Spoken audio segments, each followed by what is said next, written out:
It's summer. In the summer, people go places. People go places also in the winter. But it's very interesting how people, or what's the choices that people make to go places. So, people will go to the Bahamas, will go to the islands, will go to Palermo in Italy, will go to Greece, will go all these places. I don't hear a lot of people going to Israel. Well, what's wrong with Israel? It's hot there. Okay, you think it's not hot in Europe? There's a reason for it. Well, it's the same reason that people choose to do the wrong thing rather than the right thing. There is a reason why, for example, people would rather go to a party than to come to Yeshiva to learn. And allow me to explain to you. By the way, this shiur is dedicated to our dear friend, Mike Singer. Thank you for your support, Mike. And George. And Karen. And everybody else that helps us.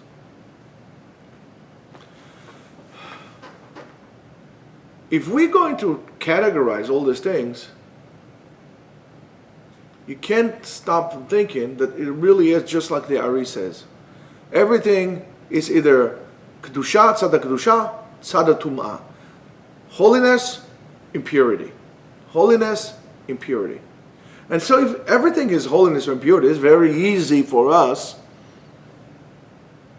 to choose holiness. Why impurity? So let's say we want to choose holiness, purity.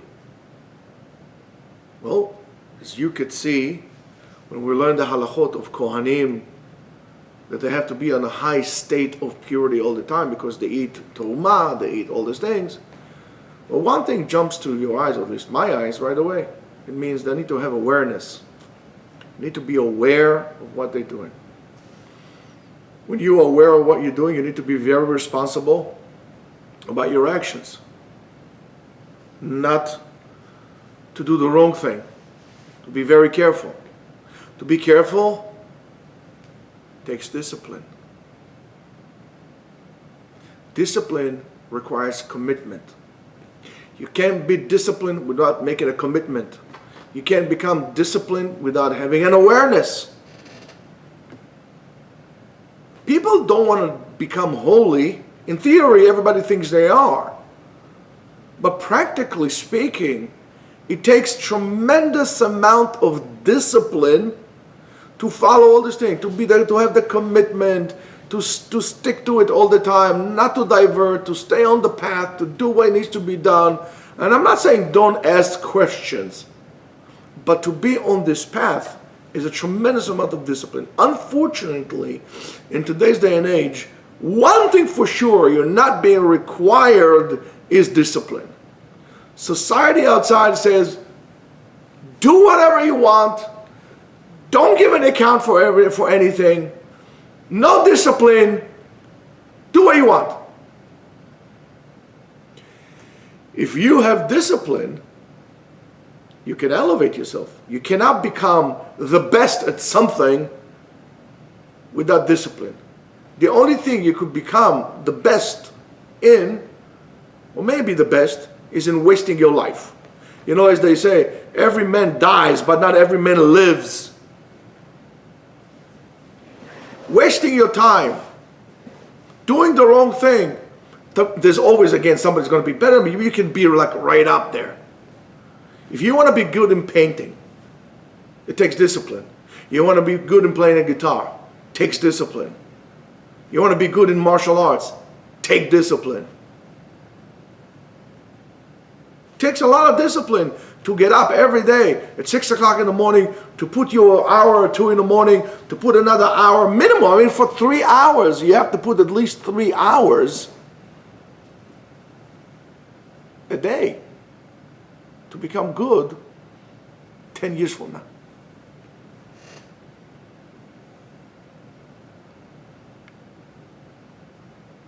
If you're going to take the magic number of 10,000 hours to become an expert at something, to become good, I wouldn't say expert, to become good at something, take 10,000 hours, divided it by the amount of 365, which will be the years, take up Shabbatot, take up Chagim, and see how much time you would actually need to put every single day.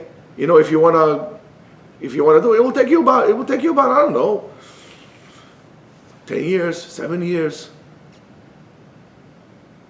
Do you have the discipline to put into something, to do it for 7 years, every single day? Yahareg v'bal ya'avor.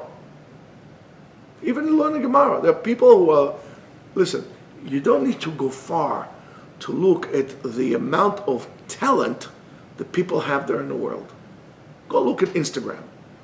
There's some people who do things. I think Instagram is a tremendous tool to appreciate the talent that people have. I mean, you can't believe how talented people are. From doing woodwork to painting to whatever you want. It's crazy. You're saying, oh my goodness, people are so talented.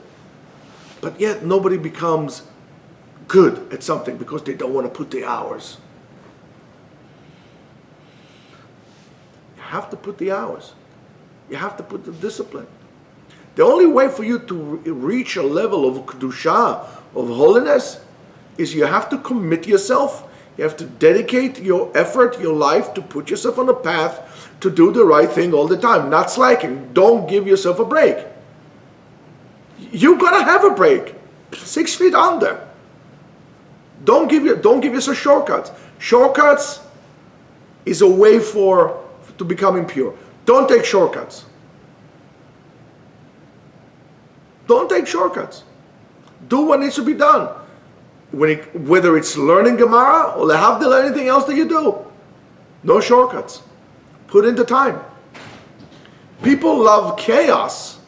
People are in love with chaos because it allows them not to commit to anything. People don't want order because if you have order, you have to commit yourself to laws, to certain things, and so on and so forth. And we are trying to create chaos in our lives and everything. Look at what's going on outside in the world. It's all about chaos, not about stability.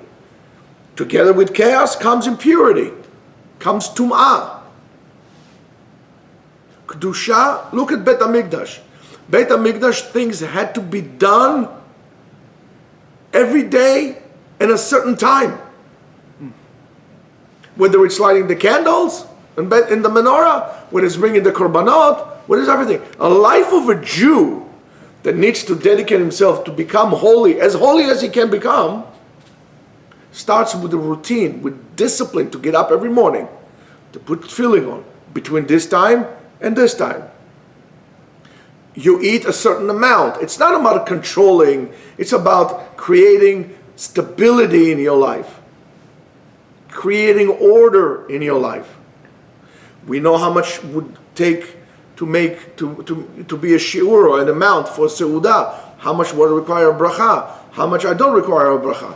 What does require? These are all steps in the ladder to create yourself a path going up. If you want to do whatever you want to do, which today it is, and there are very many what called shomer Torah mitzvah people that want chaos, and they do so for whatever reason. They like chaos.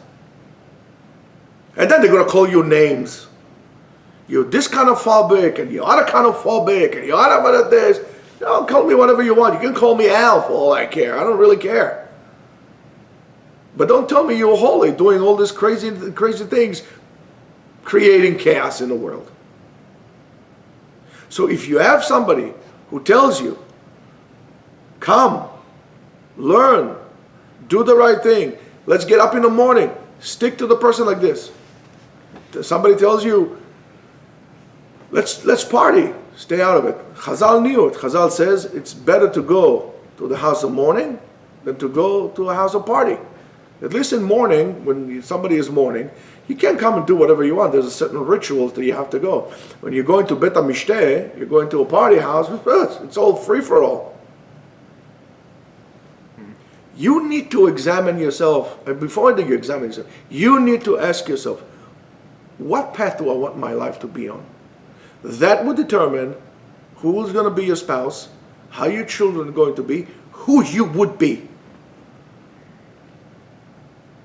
Once you decide, I want to be as holy as I can, create yourself a calendar, create yourself a flow chart, and put down every, I'm not saying become completely OCD about this or control freak, but any slots, anywhere between 15 to half an hour slots, you have 24 hours in a day, divided into 15 minutes each slot, or half an hour each slot, and you know exactly what you're doing during this time. So if you forgot, you're going back right away. You create order in your life. If you want to create chaos, that's fine. But one thing for sure, holy you are not going to be. Have a nice day.